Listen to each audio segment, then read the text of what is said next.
Oh, good. Hi. Literally mid-conversation. We're done talking and starting the broadcast. And you get no say. Welcome.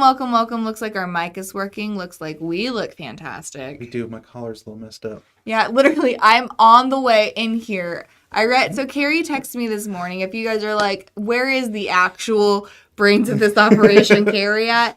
Kari has a lot going on right now, and so she was unable to make it today. So you'll be seeing Clayton and Ben and Sadie a lot here in the next few weeks, because actually Clayton and I will be gone next week at a conference. Ooh. So you're just gonna get a little taste of everything that Senior Marketing Specialist has to offer. But yeah, so excited. I was just talking to Clayton. I was literally getting up from my desk. I read a text message and I'm like, oh, hey, you in? He says, perfect. So you have been given, maybe 30 seconds of a heads up that you're on today? Yep. Pretty normal. You're getting a very authentic version of what Clayton and I have to offer. That's all I've got. I have nothing but authenticity, right? And really bad jokes. Oh, we kind of match. We both wore a polo. Our brand. Yeah. Branded. This is my uniform, essentially. You have, how many colors of that shirt do you have? I have 5 or 6 of them. Wow. That's impressive. I'm a classic dad. I find that one shirt that I like and I buy it in every single color. Honestly, I respect that. Because here's the thing. Our company is incredible. We work for the greatest company in the world. You can't convince me otherwise. Here is the problem. Yeah, Ben's the same way. Great shirt. Ben bought one. Ben thinks he owns them in 3 shirts, but he actually has 20 different colors. Ben's colorblind. Sorry, Ben. Shots fired. But we do a lot of really cool, awareness days. Like we did last week, we did green for mental health awareness. We do sarcoidosis awareness, colon cancer awareness. So we always have to wear these different colored shirts. So it's nice to have the polos in every color, just to. And Ben hasn't fired back yet about the color blindness. So, maybe it's because it was fire and he can't see red. Anyways, so. Just more white and black. So thank you guys so much for hanging out with us today. Today, again, that's kind of, what we did in the pre-chat was kind of get ready. Yeah. Get you set, ready to go. Here. So what have you been up to lately? I know we're getting into actual Medicare Cafe time, but what you been up to? We've been just taking Aubrey to a lot of parks, so it's getting really nice. I love this. My little daughter, Aubrey, she's about to turn 2 in a few months, and it's just weird. That's wild. Not a big fan. But we live really close to Bethel Park, and it's got a big lake with a nice little trail around it. So we went and looked at the swans and the geese. And there was some little baby ducklings. Sounds and she just had, super boring. It was the worst. I do want to encourage everybody, if you do want to play along, talk or text, make sure you can message us in the comment section of this, or text this number right here. That is my direct phone number, so you can text us as well. Are we ready to talk about today's topic? Now that we're kind of okay, wait, are we doing a video? Yes, we are. Today, we're talking about, this was actually your idea. It was. Yeah, how convenient. Yeah. Today, we're going to be talking about events. Let's talk about events. And I can tell you, again, I get to sit with the incredible Agent Resources team, and I can't tell you, in the last several weeks, several of them come to me and be like, I have people ask me about events. What resources do we have? What has changed? Because events has been in the top of everybody's mind lately. Mm-hmm. Especially with the final rule coming out and having some adjustments. Right. So having those adjustments to what we kind of already wanted to do with events, and what can we take away, or what can you all take away as the agent of why is this beneficial to me? And now with the rules changing, it's like, okay, so something I say all the time is, what do now? What do now? So what do now? How can I make an event still worthwhile? What do the rules look like for that? And I get a ton of questions about that, and I usually just storm into your office and say, hey, help.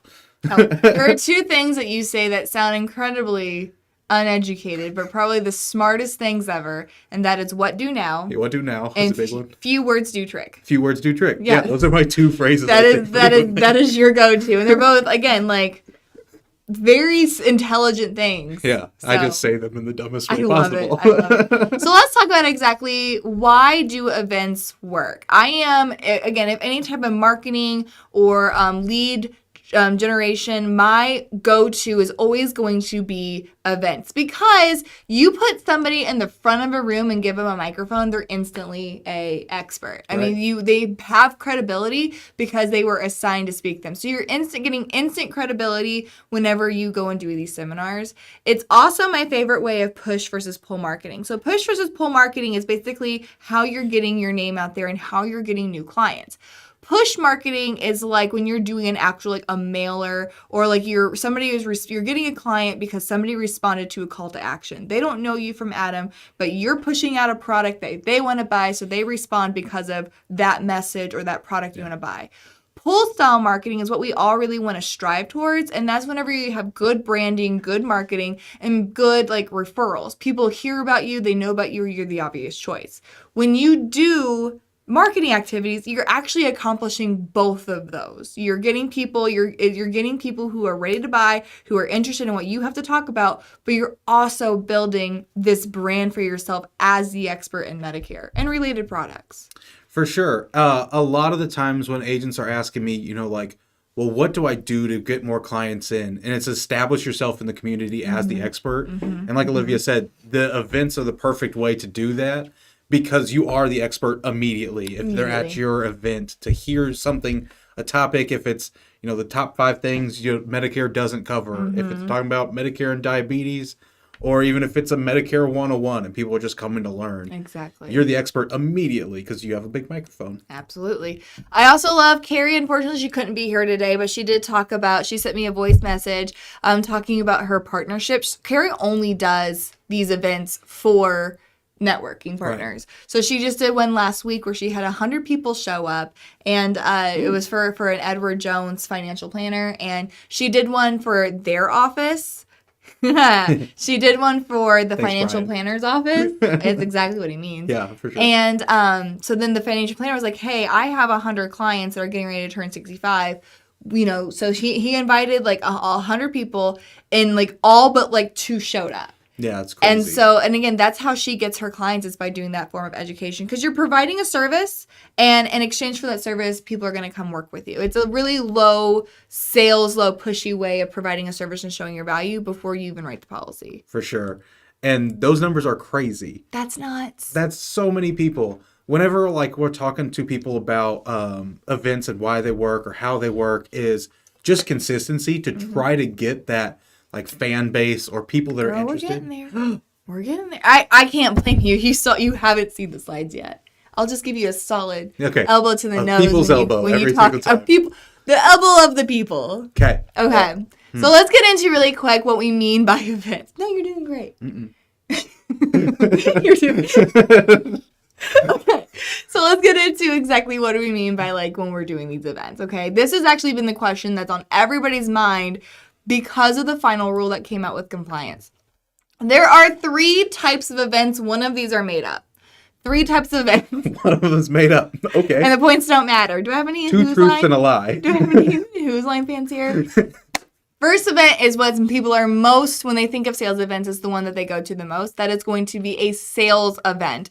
A sales event is what happens when you are representing a carrier and a plan. And again, those are done, those formal events, sales events have to be registered. All sales events have to be registered. Now, you can't register an event directly with CMS. You have to register that event through a carrier. Think United Healthcare, Humana, Aetna, all the good ones. When you register that event through that carrier, you are representation of that carrier. So you have to, at any sales event, you have to have carrier plan information, give a compliant presentation, have compliant signage. There's a lot of compliance that goes with that. For example, like if you're doing a booth and you go to the bathroom, you have to like actually time out how long your bathroom break is and have certain signage that says, I'll be back at this o'clock, right? And signage directing people to your booth. When it comes to sales events, there are 2 types of sales events: formal sales events and informal sales events. Like those ones. A formal sales event is one whenever you are like presenter audience situation, where you are presenting information to an audience. In those situations, you have to go through an entire sales presentation of at least 1 plan. So if I'm doing a United Healthcare event because I have to register it through a carrier, I'm registering it through United Healthcare, then I have to go through at least one United Healthcare Medicare Advantage or prescription drug plan in depth. Go over star ratings, all the copays, all the deductibles, everything. You're basically doing a sales presentation. A non-formal sales event, I'm a fan of doing this. I'm a huge fan. Keep going. It's keeping me in line. A non-formal sales event is basically like a kiosk. You will see these oftentimes in like pharmacies. At a non-formal sales event, you actually have the capability of taking applications right then and there. Again, these also have to be registered. Same rules apply. You are representing the carrier that you file that through. Now, you can file it through multiple carriers, but you have to file it through at least one and have their representation there and have the ability to take applications right then and there. Do carriers really like you to do multiple carriers, though? Are they going to approve those? Or... They will approve it, honestly, because like, how would they know unless they're setting it up? Like, the funny thing about these non-informal sales events, like these kiosks and these booths, it's really hard for an agent to get into these pharmacies, Walgreens, Walmart, CVS. Most of the times, if you're going to go work those bigger pharmacies, you have to do it through, like, the carrier will set it up for you. So you're not going to want to register that one through other carriers because you'll never get invited back. That makes sense. But if you're going to do these events through, like, pharmacies that are more small, mom and pop, where you don't actually have to go through a representative to book it, then they really don't know how many people you're registering it through. I will say when you register an event, it is likely you will get secret shopped. So don't be like, well, I'll register it, but like I'm going to do what I want to do. It's very likely that you will get secret shopped both by CMS and by the carriers because CMS is going huge and really investing in their secret shoppers program, which was gone just 2 years ago. But that's another story. Revamped. Yay. So just know, again, so that's what we talk about. Like, the only time, well, I'll get into this. The second type of event is an educational event, okay? An educational event means that you are still discussing in detail Medicare Advantage and prescription drug plans, but you are not allowed to talk about anything carrier specific. You cannot talk about plan benefits, plan details, nothing. But you can give like an overall educational point of view of what a Medicare Advantage plan and a prescription drug plan is. So those are by far probably the most popular what people are trying to do because they want to stay out of those regulations. Now, educational events do not have to be registered by CMS, but they're still, what's it called whenever you are like a police? What does a police officer do? They police it. They police it. Yeah. You're still being held accountable by CMS. That works. That's not what I wanted. You're being held accountable by CMS. So you do have to abide by the compliance guidelines. So we'll get into a little bit what compliance is going to look like in 2024 for those. But right now with an educational event, essentially it's just you cannot accept applications, you cannot pass out applications, and you cannot make anything, like you can't pass out your information right now at an educational event. Those rules are changing specifically for education. We'll get to those here in a second. The third type of event, which is a made-up term brought to you by Olivia Richardson herself, is going to be marketing events.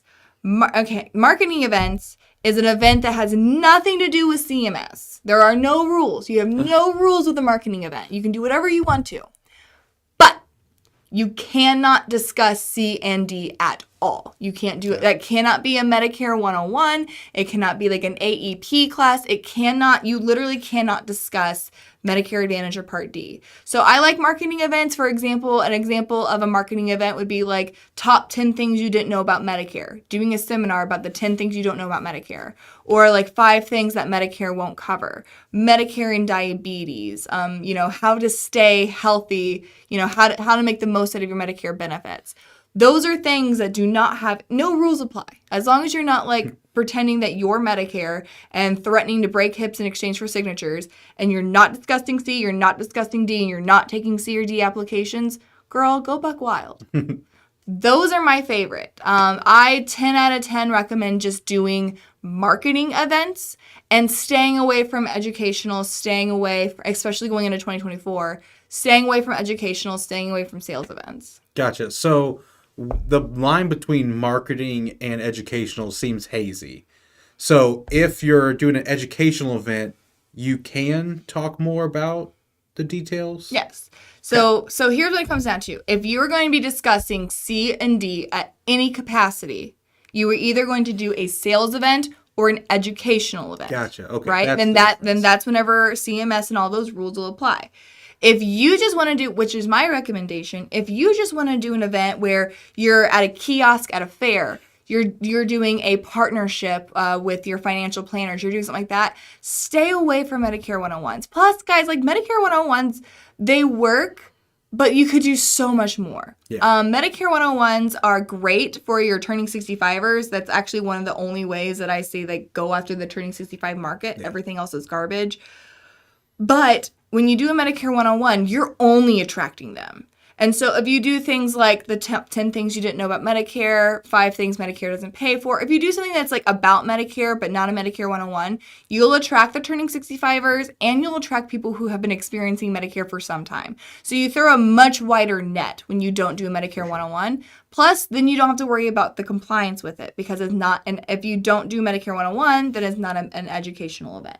And I think that's the kind of event most agents want to do. Once they just don't know it's an option. Yeah, exactly. Because I think that is a blurry line of like, marketing event being a made up Olivia term versus the educational event being the thing people are familiar with. But a lot of times what that really is that marketing style event, and we're just not categorizing it the right way or thinking about what our goal is with that event. That's why it's a made-up term, because CMS doesn't have a term for that, because CMS only cares about when you're discussing C&D.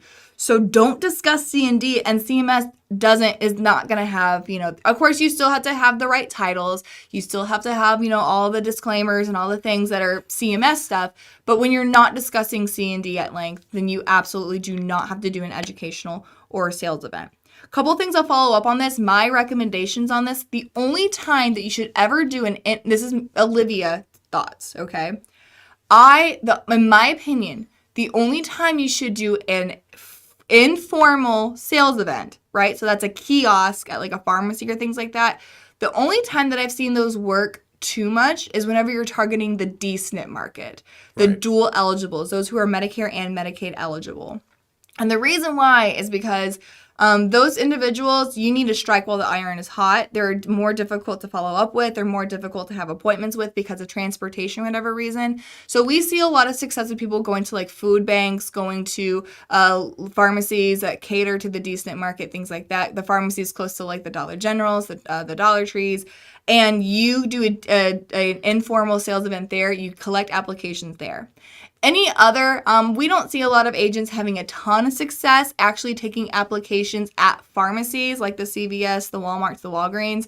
But if it were me, I would just have a normal booth there and then try to set follow-up appointments versus actually trying to take the application there.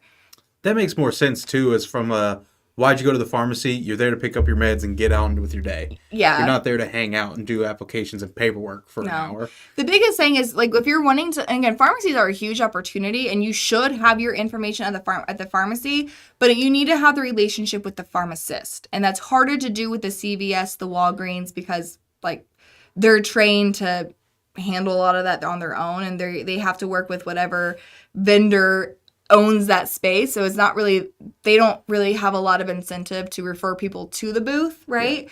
So I like it better. It works really, really well with the mom and pop pharmacies because you can go to those pharmacies and say, listen, I will make sure if your clients want to stay with you, I can make sure that they have a plan that you're in network for, that, they understand how mail order works, because mail order will be the death of the mom and pop pharmacies, right? For sure. So making sure, like, you can work out a deal and talk with the pharmacist and say, like, hey, if your clients want to stay with you, I will make sure they get put on a plan with that. So it's better. It's good to have information at the pharmacy, but I just don't see a lot of success. And like in the Walmarts, I don't see agents with a lot of success having sales booths in these locations. Yeah, it's nice to try, but it's not necessarily going to be a huge successful thing. So it's got to be a risk versus reward with your time. That. Well, and again, like when you do a sales event, the compliance states that you have to be there for a certain amount of time. Yeah. And if you cancel or if you go to the bathroom and someone shows up, again, like you are there. It's truly time where you are not able to meet with your other clients. You're not able to do office work. You're not able to do other activities. You have to sit at this booth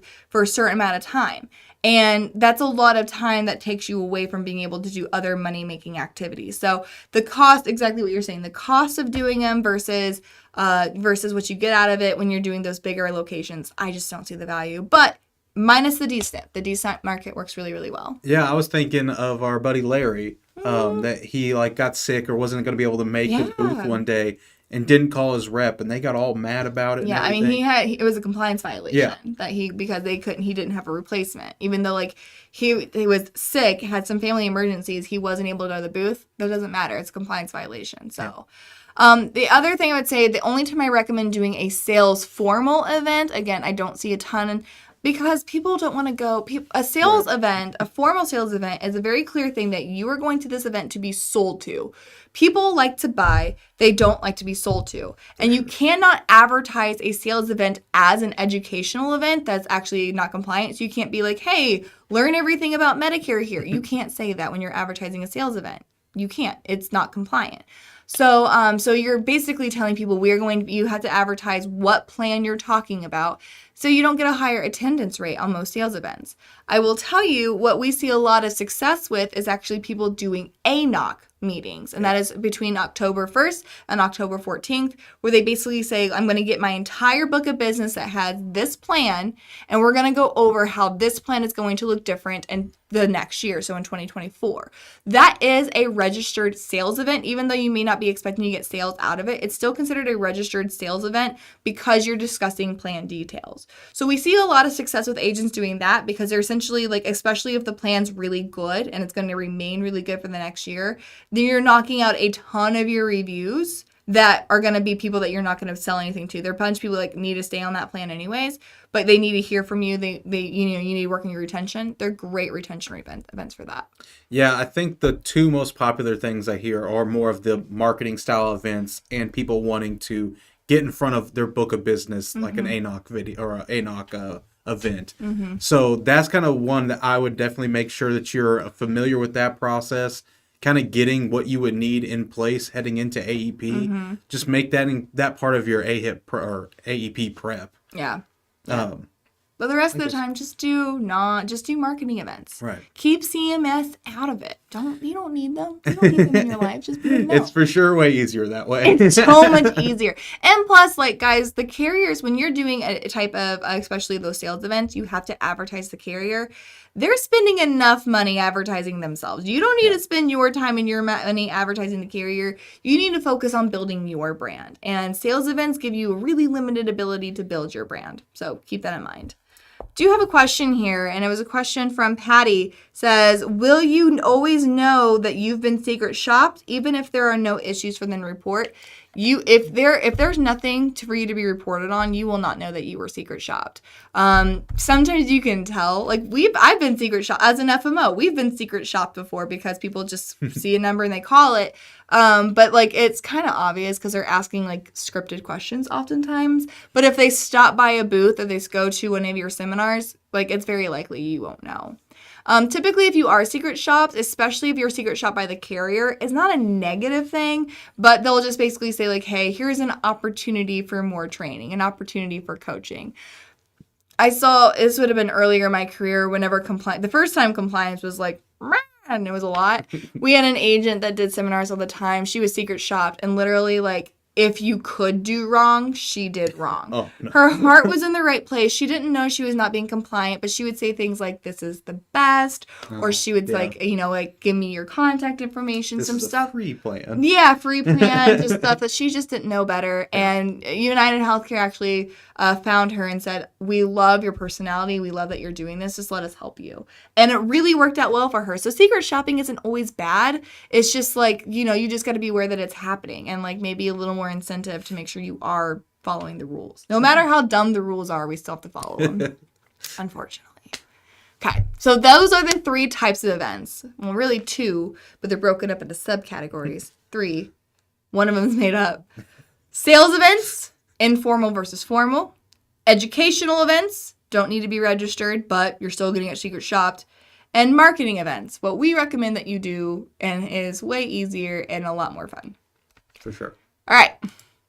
how to make the most of your events. I'm going to wrap this up because we're already 10:22. But how to make the most of your events, I'm going to let you go to that bottom one because you were talking about that. And you were really, really passionate about that. And I rained on your sunshine. Tell me about the consistency. So the biggest thing when anyone asks me, okay, I'm going to do an event. How many people can I expect? What can I do? I first ask them, how often are you doing these? Because consistency is for sure a big key in all of this. And you don't want to just do a one and done event and expect, that 100 people like Kari got to show up there. Mm-hmm. That's not normal. That doesn't happen. The only reason why that happened is because it was a networking. She did it with a networking partner. So having the consistent events. So pick a day. Let's just say, every Tuesday or every first Tuesday of the month, I'm going to do an event at this library. So you pick the same time, you pick the same location, the same day of the month, every single month. And keep putting on those events. And advertise them for sure. And advertise it as a reoccurring thing. Mm-hmm. So somebody doesn't just see that flyer and say, man, I'm not going to that. I can't make this one. They know that, maybe if they're interested, they can go to the next one. Mm-hmm. Or they'll feel comfortable to be like, I went to this last week. My friend of mine really needs to go. Why don't you come with me? For sure. It allows them, they feel more comfortable referring people to those events because the bottom line comes down to familiarity equals trust, trust equals sales. You need to make the event a familiar thing, a familiar statue, both to that venue and to your clients so that they're more comfortable with it and they trust it more.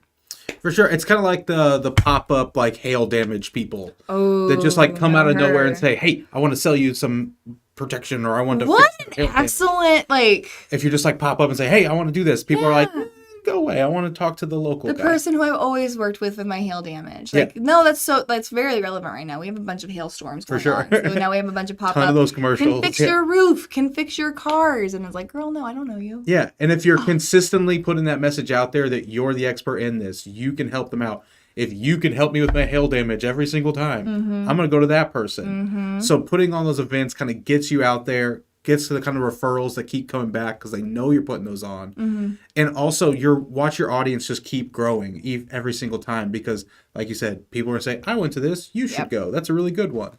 Pam, just to make sure, good morning, Pam. Just to, again, to let you know, Pam, yes, you do not have to register marketing events. But as long as you are not discussing C and D at any capacity, you are okay. But if you're doing a Medicare 101, technically that is an educational event.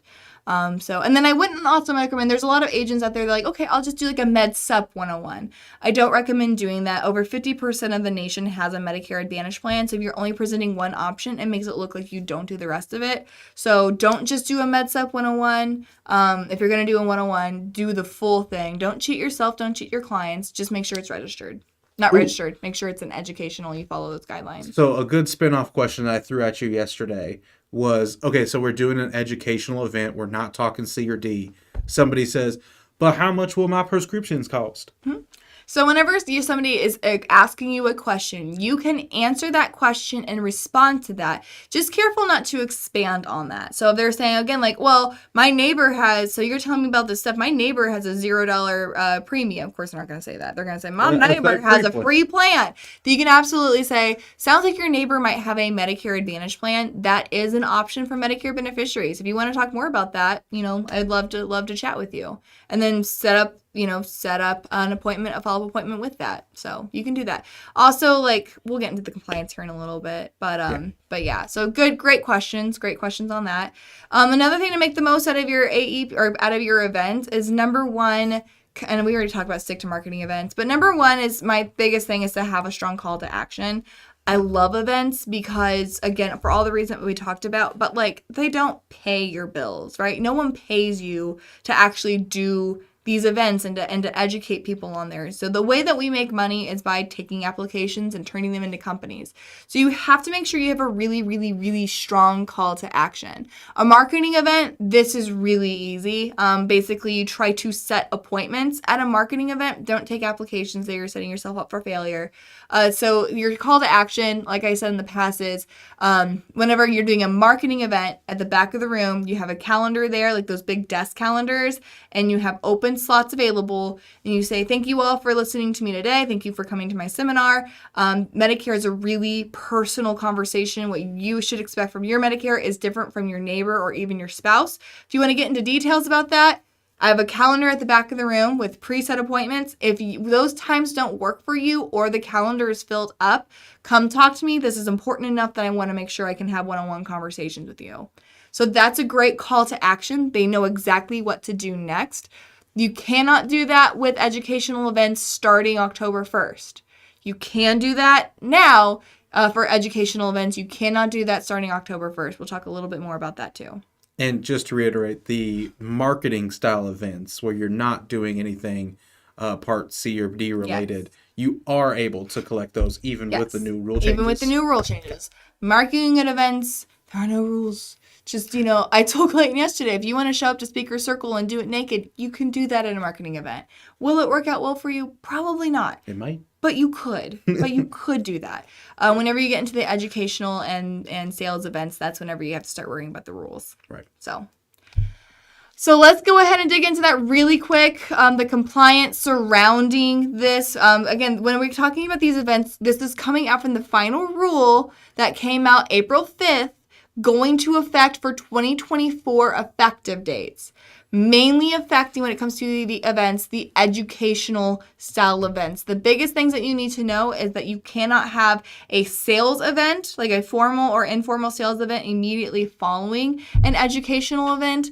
And you can no longer collect scope of appointments, which is a real downer because they're bringing back the 48-hour rule. And you can't set appointments at educational events. You can right now.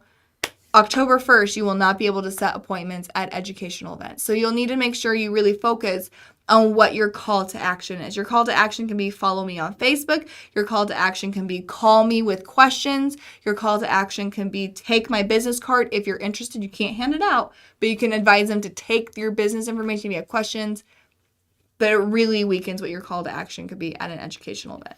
Yeah, that's kind of where this all stemmed from, I think, was, okay, now there's these different rules. What do now? Yeah, how do I make the most out of an educational event? And I think it is the fact of that you're consistently getting yourself out there as the expert. It's way less so going to be about getting appointments set because you can't. You can't do it. It's not going to be about making a sale right after that event because you can't. But what it is going to be about is setting yourself up as the expert and hopefully getting some more people out there that can start referring you more people. But a marketing event can accomplish that same thing. And like Olivia said, gives you a lot more free range of what you can and can't do during that event because there's no rules. There are no rules. There are no rules! Little Caesars. The Little Caesars commercial? I'm not the only one. Little Caesars? You might be the only one. What if you get bonus points in my heart? What happens in the Little Caesars commercial when the guy screams, there are no rules? Someone here knows the answer to that. Text it or comment it. You will get bonus points in my heart. That's kind of it, but it'd still be pretty cool. I feel like this is one of those things you just make up. Someone's going to know. Couple questions here. Michelle wanted to know, I would like to do events at my office, but my bathroom is not ADA compliant. What options do I have? Michelle, you have two options. One, demo your bathroom and make it ADA compliant, or two, don't have events at your office, unfortunately. That is a great point with compliance and just in general, especially when you're working with the older population, those who are struggle to move around as much. I would highly recommend that you go ahead and figure out how to make your bathroom ADA compliant. But honestly, my recommendation would be to relocate that event. Yeah, which is unfortunate because you want people. The reason why I love when people have events at their office is because it brings people in a very neutral environment to your office, and people, again, that familiarity. People, there's a lot of interesting studies around social anxiety and visiting new places, and so whenever somebody is familiar with your office, they know what they look like, they know how things operate, people are much more likely to be more comfortable to come there. So I love doing these events in your offices, but if you don't have an ADA compliant bathroom, then I do recommend that you relocate that. Another question we have here by Anne. What is the recommended way to educate the retiring population about the basics of Medicare? What is A, B, and D in Advantage plans? And then I exited out of it. Apparently, I decided I was done. Okay. Who can give this kind of presentation? Is this potential partner for a presentation? Anne, that's a great question. So we do work with some people. Again, like funny enough, public speaking is one of the top fears in the United States, even beyond like skydiving and death, which is really interesting. People are more afraid in front of people than skydive. I'm just going to throw that out there right now. People are much more afraid of public speaking than dying or skydiving. Both terrify me. I've skydived, skydoved. No, I've jumped out of a plane attached to a man named Sparky. That's a story for another time. Yeah, but I'm gonna need that. But so there are some situations where people will be like, I want to bring in the speaker, but I want someone else to be a speaker, and I collect off that. There is some validation to that, especially whenever you're doing formal sales events. A lot of times if you get in close with a carrier rep, they will do everything and just refer the business to you, which is wonderful. But that does take out a huge chunk of why events are so successful, and that's because you're not the expert. You're bringing in the expert. Why would I want to work with the person sitting in the corner when I can work with the presenter? So, I mean, it's better than nothing. If you were just so scared of public speaking you don't want to do it, then it is a very valuable idea to have a carrier actually do those presentations. But really, anybody can do a Medicare 101 presentation. If an agent is going to do a Medicare 101 presentation, it does need to be, it is going to be a non-registered event, but you do have to abide by CMS's rules. So again, educational events, you don't have to register, but you do have to abide by CMS's rule.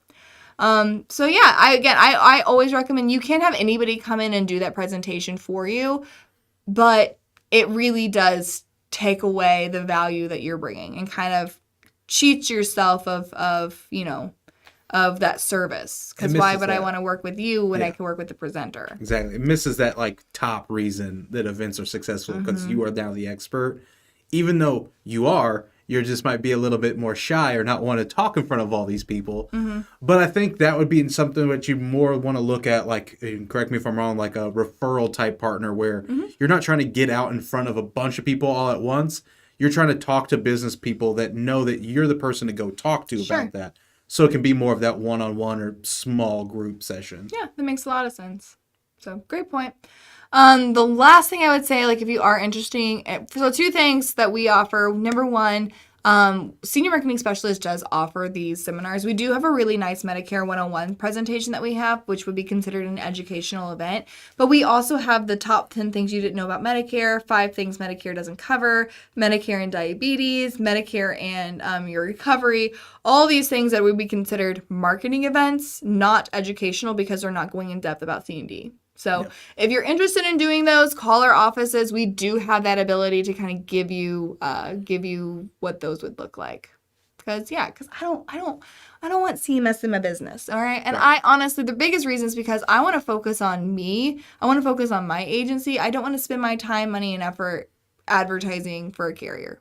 Yeah, because basically whenever you do that, it makes you feel like you switch from your independent insurance agency that can write whatever they want to, now I'm pigeonholing myself into this one carrier. That's a good point. This is what I'm talking about. I work for them today. Which, again, is okay if you're working the D-SNP market because typically in an area, you're going to have one D-SNP plan that kind of sticks out above the crowd. So when you're working the D-SNP market, it's okay to kind of pigeonhole yourself to those carriers. Yeah, because you're going to have a favorite really obviously. Obviously, yeah. Compared to the rest of the market where, like, you might write 50%, Humana, 50% UHC, you don't, there may not be a star plan there. Yeah. So that is what we have for you guys today. So make sure, again, that is talking about events, the compliance behind it, how do it, the what nows. Really happy to have these conversations with you guys.